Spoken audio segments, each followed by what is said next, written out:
За hi guys, хүмүүсийн дунд ч гэлтгүү дэлхийд од болж байгаа тоглоом CS:GO тоглоомын утасны хувилбар болох stand-up тоглоомны талаар өнөөдөр ярилцах болно. Stand-up тоглоомны үүсэл хөгжил, сонирхолтой баримт, шүүмжлэл гэх талаар ярилцах болно. Үүсэл хөгжил.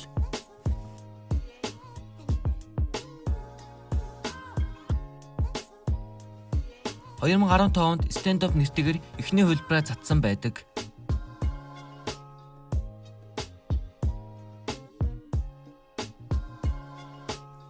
2017 тоглоомд маань 3D төрлөөр тоглодог байсан бол энэ апдейтаар EPS төрлөөр тоглодог болсон. Тоглоомд маань маш том апдейт орсон нь зураглал сайжирч маш олон скинүүд ар араасаа гарч Diffuse гэж A болон B сайттай C талаас бомб салгаж террор талаас бомб тавих төрлөөр шинэ map гарч ирсэн байдаг.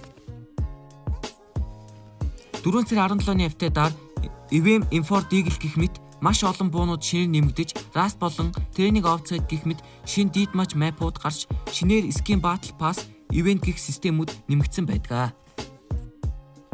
2018 он шинэ 2 map, Knife Gun гэх мэт бүх төрөлд үнэтэй скинүүд гарсан. 2018 оны сүүлээр Christmas event-ийг цацаж, энэхүү 2019 оноор шинэ апдейт гарсан. Энэ апдейтаар зураглал, хүний хөдөлгөөн, бууны буудалд зураглал зэрэг маш сайн сайжирав. Competitive гэх мэт шинэ цолны map гарч ирж, Bronze 1-ээс The Legend гэх цол хүртэл гарав.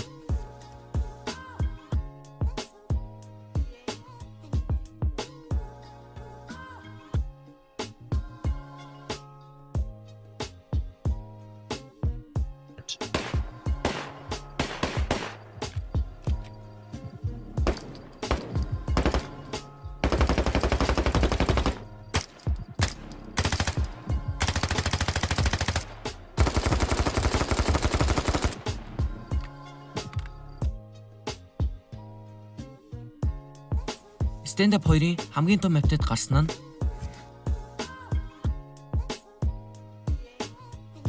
Counter-Strike дээр байдаг шиг case гэж зүйл нэмэгдэж шинэ Battle Pass нэгдсэн. Stand-up 2-оор YouTube дээр контент хийдэг хүмүүс ар араасаа гарч, үүний улмаар гадаад ч гэлтгүү Монголд Stand-up 2 хөгжиж байв.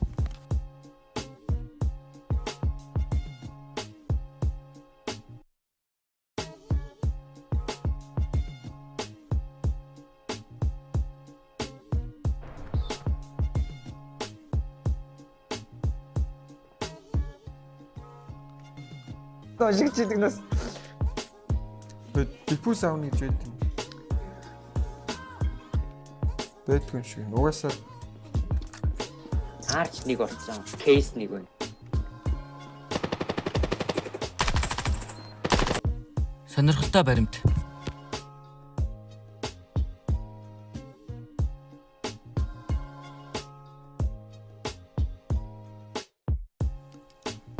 Stand-up 2 нь Counter-Strike-ийн тоглолтын хэм маягийг дуурайсан бөгөөд бомб тавих, салгах, багийн тулаан, сэлгээний зэвсэг зэрэг элементүүдийг агуулдаг.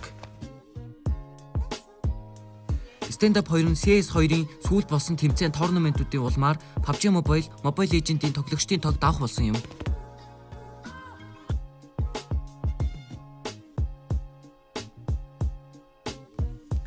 Stand-up 2 нь 2015 онд анх гарч Stand-up 1-ийн залгамж хувилбар болсон. График болон механик нь Stand-up 1-ээс илүү амьдралт өгөхөр болсон.